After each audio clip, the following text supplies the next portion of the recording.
Pro Group Management, workers' comp that works for you. Welcome to Nevada Newsmakers. On the broadcast today, it's an all-pundit show with Liz McMenamin, Alex Goff, and Elyse Monroy for the whole show on an all-new Nevada Newsmakers. Hello, is this D&D Roofing? Yes, it is. How may I help you? You did such a great job on my roof. May I speak to the owner? I am an owner. Oh, can I speak to your supervisor? Sure. How may I help you? I love your work. May I speak to the owner? I am an owner. We're all owners. Well, that's why at D&D we work so hard to keep your home safe and sound. Oh, no wonder. D&D Roofing and Sheet Metal. Local, employee-owned, here for you. Retail's impact on Nevada's economy? Enormous. 8,600 businesses, large and small, employing 145,000 workers. And last fiscal year, retail paid tax on nearly $60 billion in sales. We're the Retail Association of Nevada. We support retail, we help it grow, and we mean business. RANNV.org. Take a look at Pro Group Management and see how your workers' comp requirements can be met head-on. By taking a proactive approach, Pro Group can assure that your company is meeting or exceeding state and federal standards. As you move forward in your industry, Pro Group moves with you, simplifying regulatory tasks, clearing the way so you can get the job done and look to your future success. Pro Group Management, workers' comp that works for you. Early in the morning or throughout the night, professional truck drivers are on the job, serving you, safely moving freight that's crucial to our economy. From the oldest industries to our newest innovators, from the exotic to the everyday, trucks are everywhere, moving everything.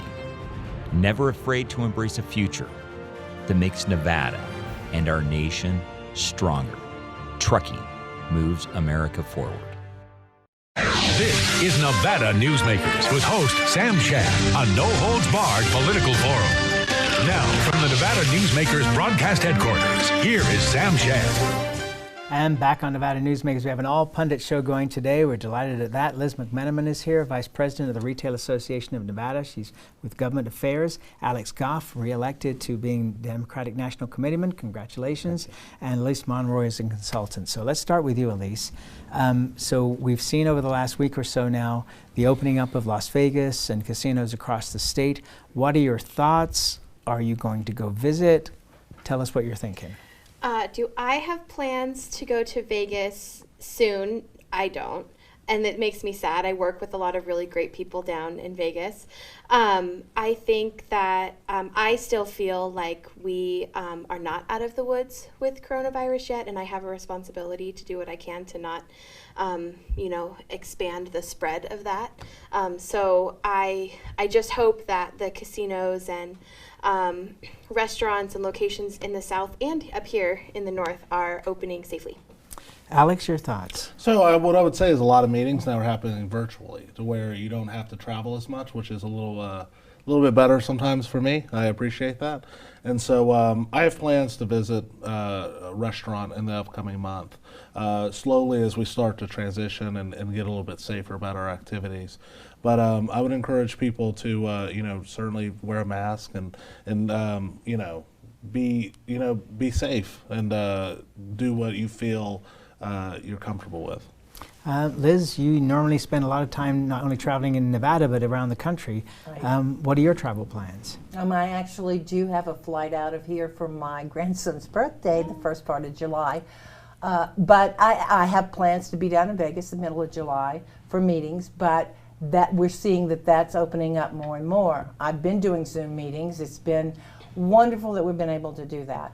It's kept us to be able to be connected and to work together and achieve some things that need to be done during this time through our membership with the pharmacy and of it as healthcare providers. However, I took a flight and I was a little scared coming back because, as you know, I was just saying, I was ended up in Louisiana for quite a long period when this all started. So my flight back I was a little scared about getting on the flight, but there was a lot of safety precautions, and as long as I used my common sense, washed my hands, I wore a mask on the flight, and I've been back 4 weeks now, so there's just things that we need to do. There is our own personal responsibility of not spreading it. I agree with Elyse on that. We have to look at that. But I think we're opening up more and more. But again, using common sense and safe distancing and not hugging like typically Southern woman would do. Well, let me throw this at you, Elyse, which is, that I've been looking at, the places that are open, the grocery stores, and other locations, the Home Depots, the Lowe's, to see if there would be an outbreak of coronavirus based on one of those locations. And yet at this point in time, it seems to be minimal at best. Yeah, so that's true. I think especially here, it looks like, just from what I've seen posted online, it looks like the number of cases that are testing positive are on the rise, but hospitalizations aren't up yet, which I think is a good indicator that the severity of disease burden is less, which is good, but and maybe this is just me being a little fearful. There are people that I love in my life that are considered vulnerable, that I want to do my best to protect. I also know that it's going to be a really hard thing for governments to consider reopening schools when we have continued amounts of people testing positive, and there's kiddos in my life now that I love that are on individualized education plans, IEPs, who have been ripped from their supports. So the longer that we're not able to tamp down and address outbreaks where they occur to prohibit the spread, kids like that are going to continue to suffer, and that's hard to see. I like the fact you brought up vulnerabilities, because I feel that I probably carry too much weight around, right? I feel like I look a lot of people in my own personal life, and we can look at factors that may make them more vulnerable to this thing hitting them hard. There's a lot of things that I still don't feel comfortable saying I know about this disease. And so, personal responsibility is incredibly important, but there isn't a ton of information, I think, getting out there to enough people to where they can make smarter decisions sometimes. And so that, for me, provides a lot of uncertainty, is where I may feel comfortable engaging in some activities, and I do, but sometimes maybe the people around you, because maybe the information isn't getting to them as well, because these things are changing fast. I can remember initially when they were saying don't wear masks, and that masks could actually do worse. And then now the guidance on that has changed. I was watching yesterday Dr. Scott Gottlieb say that more people should wear N95 masks as the supply becomes greater, because those have a higher efficiency. And so every stakeholder, I think, in government and messaging communications has to get out, accurate word so people can do these things safely. Those are my thoughts. It's interesting. It seems to me that in almost every relationship, one half of the relationship is gung-ho and let's get out there. The other half is, not so fast. It's interesting because you talked about the retail industry, and those are our members who were the essential workers out there. And I did a lot of worrying about that, because they were exposed at a time when it was at its peak in large areas. And, I don't know. I feel like I have a personal responsibility when I go in not to subject somebody to something. I like the fact that now that you go in, where was I? Oh, I gave blood on Friday, and they take your temperature first.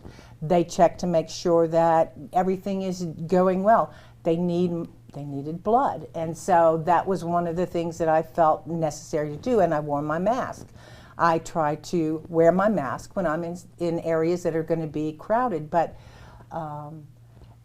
I don't look down at somebody who chooses not to, and I don't judge that, but I still think the vulnerable population, that is still, to me, the one that we really still need to be addressing, and we should continue to address. And yes, those maybe are the ones that should get the N95, or maybe the vaccination. The essential workers out there, they're going to need, once a vaccination is established, I think maybe we need to look at making sure those populations are the first ones that we take care of before we go forward with the mass population. I don't feel like I'm as vulnerable as anybody else. I'm, thank you, very healthy, and I'm grateful for that fact. But there's still a little fear.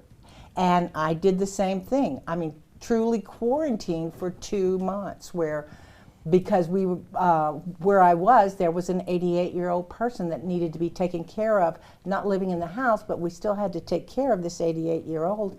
And so that person was very vulnerable. So we made sure we were quarantined, very rarely going to the grocery store, doing everything we could, and making sure that person was not exposed inadvertently through us. So okay, so let's go back to the whole reason for the lockdown.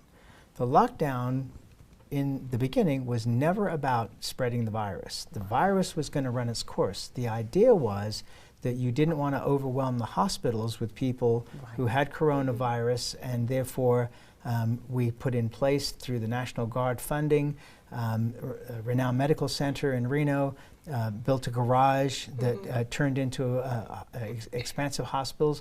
There was an idea to use the convention center in Las Vegas. They built a 600-bed unit near the homeless shelter down in the city of Las Vegas. They were looking at the convention center there. None of these were really utilized very much. They were not overwhelmed. The hospitals then did 180, and we're talking about, well, we need elective surgeries because otherwise we're going to go broke.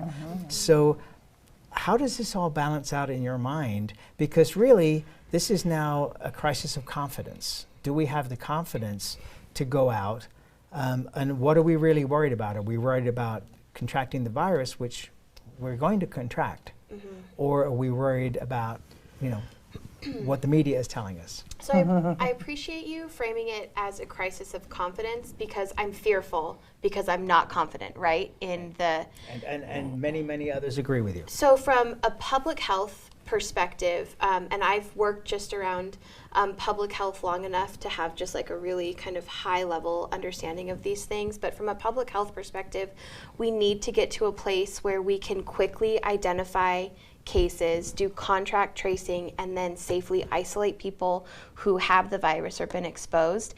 And we as a country, we as a state, and this community is still working to build out that infrastructure. I saw a job posting go up last week for contract tracers. The state will likely be hiring hundreds. So maybe I hope that I feel less fearful when I am more confident in in the infrastructure that's built to respond.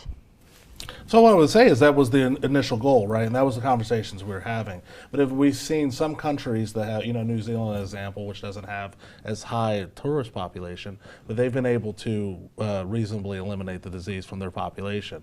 And so what I don't understand is why we've not moved the benchmark now. What is the new benchmark?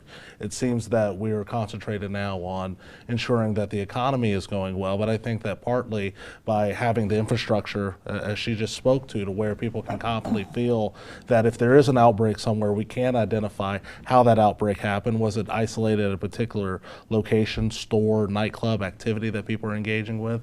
And I think as we start to build up that infrastructure and have a target of mitigation, lowering the amount of cases that are spread, I think that identifying the target and achieving it will help people with their confidence. Okay, last word on this, Liz. I like the fact that you phrased it as a crisis of our confidence, because that's what's happened, and I think we've achieved many of the goals. There are more goals to be achieved going forward. I agree with you. I don't know that contract tracing, I think that is going to help going forward and able to isolate and locate. But I don't know that we are going to, I don't know about New Zealand. That was the first time I heard that. Thank you, Chris.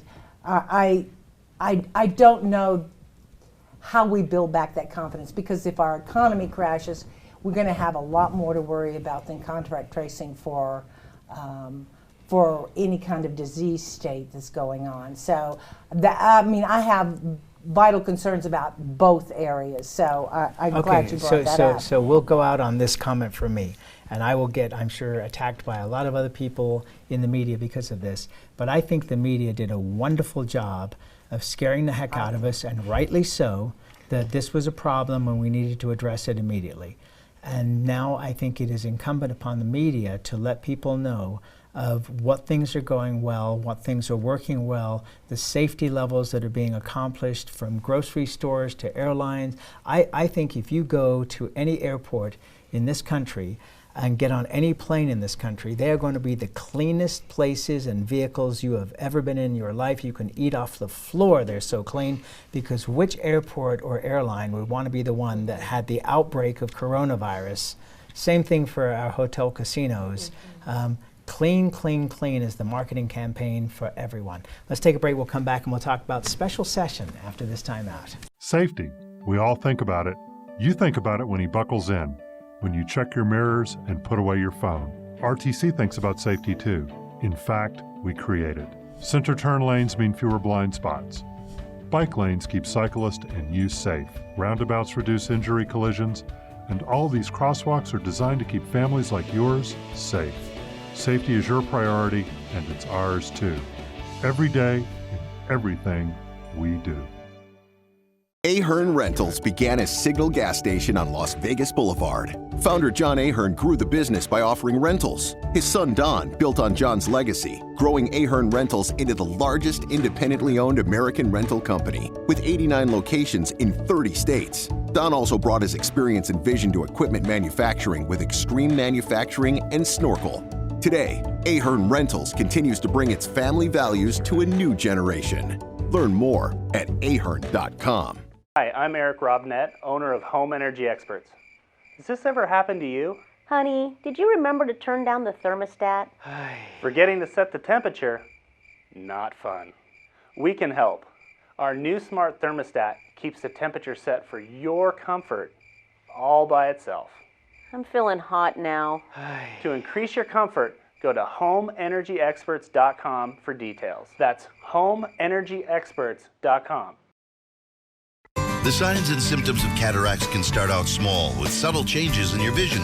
So don't wait. Be proactive and take your vision into your own hands. If you're experiencing the onset of cataracts or just have questions, contact your eye care professional or call Eye Care Associates of Nevada today. Dr. Hiss has years of experience specializing in the surgical correction of eye disorders and has completed over 84,000 vision correcting procedures. At Eye Care Associates of Nevada, we'll change the way you look at the world. This is Nevada Newsmakers. And back on Nevada Newsmakers, we continue on with our All Pundit show with Liz McMenamin, Alex Goff, and Elyse Monroy. Alex, the governor put. Directs it to me. I like that. Alex, the governor puts out his plan to cut the budget. Obviously, we need to tremendously cut the budget. Looking at potentially one-day furloughs for state employees. AFSCME immediately came out and said, it's always us that are the first ones to take the hit. And the pushback was quite strong in the fact that in private industry has already taken a major hit, and one day a month might not be so bad.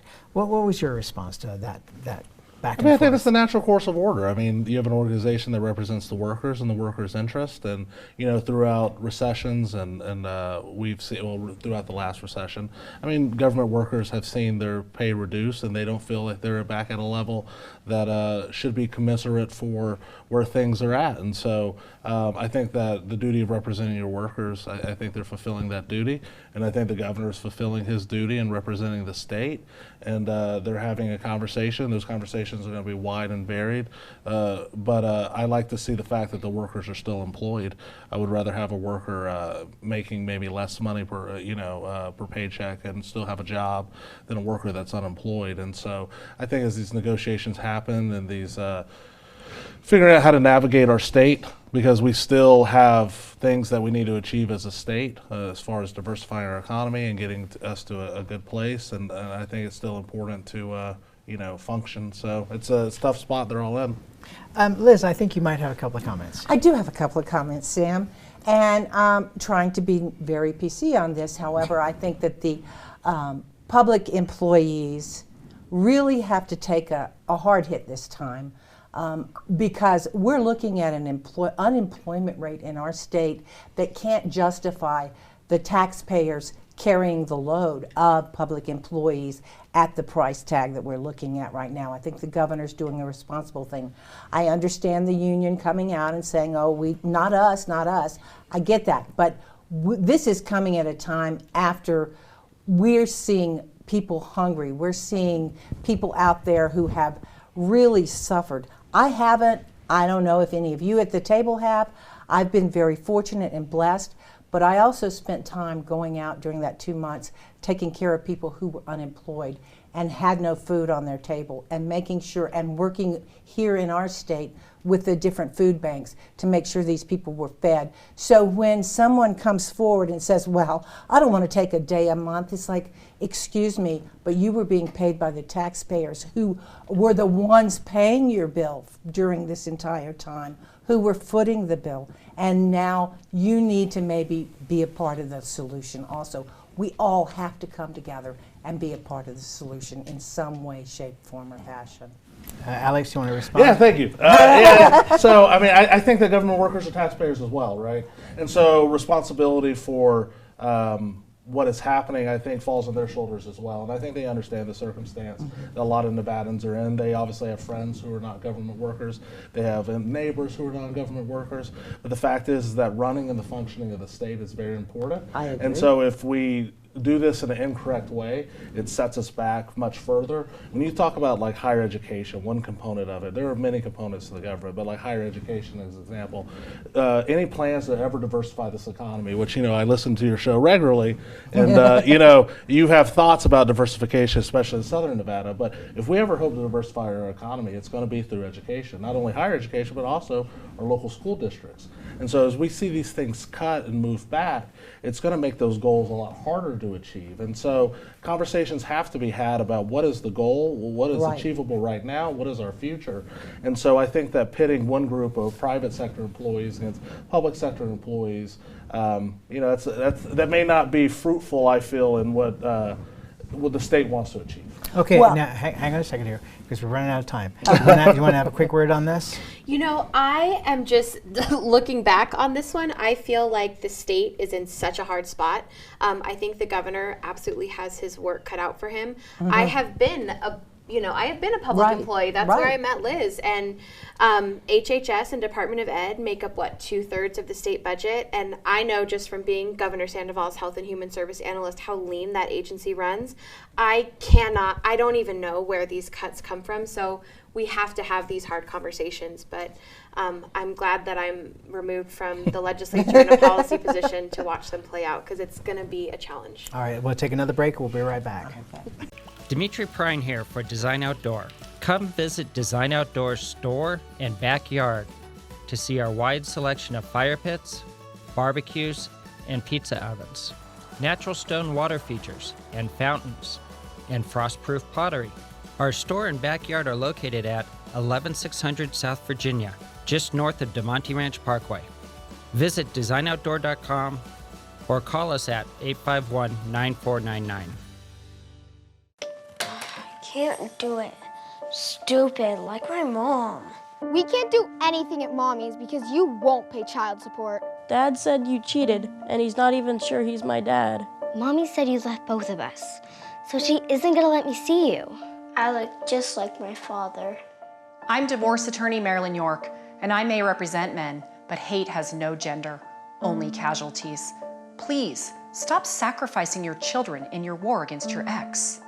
Hi, I'm Dave Newman. Remember me? I used to be the house detective, and now I'm a realtor, full-time at RE/MAX Realty Affiliates. A lot of people ask me, how's the market? You know what? It's fantastic. If you're even kicking around the idea of buying or selling, give me a call. Let's talk about it. Call me at RE/MAX Realty Affiliates and just ask for the guy who used to be the house detective, Dave Newman. Everyone is talking about opioids, but they're not the only drugs that can be harmful if taken in large quantities or not as prescribed. You also need to be aware of side effects from anxiety drugs, muscle relaxants, sleep aids, and stimulants. Mixing prescription drugs with other drugs or alcohol can be dangerous. If you take Ambien with a glass of wine, it may be enough to stop you from breathing. Prescribed drugs can be just as dangerous as illegal drugs. Take medications only as directed. This is Nevada Newsmakers. And back on Nevada Newsmakers, we continue our conversation with Elyse McMenamin, Alex Goff, and Elyse Monroy. 30 seconds apiece. Again, Sam, I will reiterate, we all have to be part of the conversation and part of the solution, and all of us will have to come to the table. State employees, public employees, private employees, employers, and we all need to talk about what we can do for the highest and best good of the state of Nevada. Alex? Being the Democratic Party guy, I would say that elections are coming up, and that the election of Governor Steve Sisolak certainly put this state in a lot better position than if we would have elected his opponent. And we need to think about that in November as Donald Trump's on the ballot, and the legislature we want to send to handle some of these issues. You did that in less than 30 seconds. Elyse? I don't know if I have 30 seconds to fill. But again, I think that this is going to be a great challenge for the state. I think that Governor Sisolak's work is cut out for him. I think that we're going to hear a lot more conversations just like this one over the next couple years, because I don't know how the state is going to deal with almost a nearly $1 billion deficit, and the governor's in a position where we can't. I mean, we can talk about innovative diversity of the economy, but we can't broaden the tax base right now because everybody has been so impacted by the decisions to shut down. So I just think it's going to be a challenge for the state. To say the least. And we have to leave it there. Thank you all very much. Great discussion, and we'll be right back. A bird's eye captures its surroundings at different heights. At Brian Culpa Photography, we can make your imagination soar over buildings, parks, cityscapes, and beyond. Brian's images tell the story and get the job done. If you need a new perspective to tell your story, contact Brian today. Brian Culpa Photography. Experience the bird's eye view at brianculpaphotography.com. Hi, my name's Marilyn Miner, and I'm sure you'd agree that Nevada's a very special place to live. I was born here, and my husband and I have raised our family here. I feel it's a privilege to live and work in the Truckee Meadows. I especially enjoy helping my clients reach their real estate goals. Sometimes the smallest details provide the greatest satisfaction. I'd be complimented to talk to you about your next move. Call Marilyn Miner at Dixon Realty, 742-1280, or log on to marilynminer.com.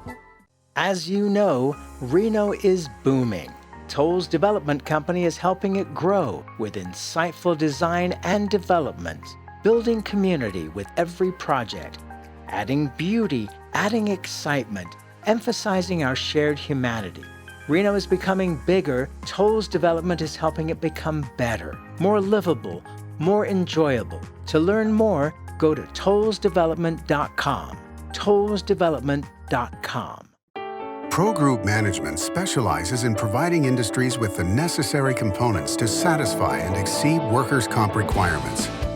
Every business has unique needs and specific regulations. Pro Group Management stays ahead of the curve, providing up-to-date services to keep your industry in top form. Discover how we simplify your tasks, improve efficiency, and reduce expense to keep you moving in a positive direction. Pro Group Management, workers' comp that works for you. You can now watch Nevada Newsmakers on YouTube. Just go to YouTube and search for Nevada Newsmakers and become a subscriber. We'll see you on the next broadcast. Thanks for watching and listening.